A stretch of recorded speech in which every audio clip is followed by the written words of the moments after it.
Ma mère pensait que si elle me battait, je me tiendrais à carreau. Mais ce qu'elle m'a vraiment appris, c'est à me métamorphoser en quelqu'un d'autre pour pouvoir survivre. You Resemble Me de Dina Amer. Je sais qui je suis. De l'audace à tous les étages.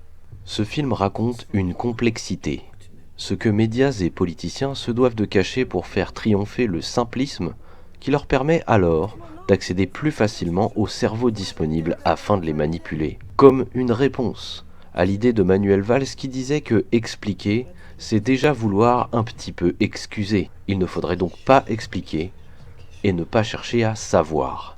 Dina Amer choisit l'inverse. Elle n'excuse pas, elle constate. Journaliste de formation, elle a bossé dur, très dur, pour s'approcher au maximum de la vérité en multipliant les rencontres et les recherches. En fin de film, cette explicité et c'est incontestable.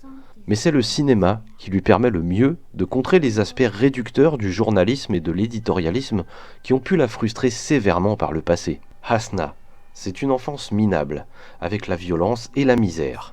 Le placement en famille d'accueil, séparée de sa petite sœur qui représentait sa seule raison de persévérer, de faire des efforts et de sourire honnêtement.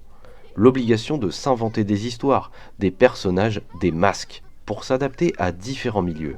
De l'appart BCBG d'une famille d'accueil où il faut manger du porc, aux chiottes d'un nightclub où il faut dealer, faire des passes, en passant par le lieu de travail où les collègues posent des questions sur l'enfance, où il est donc nécessaire d'inventer une histoire de plus, de nier la disparition de la sœur, de cacher le traumatisme, démultiplier la douleur à chaque fois. Chaque échec déchire un masque, pousse à en trouver un autre, et à force, la folie s'installe.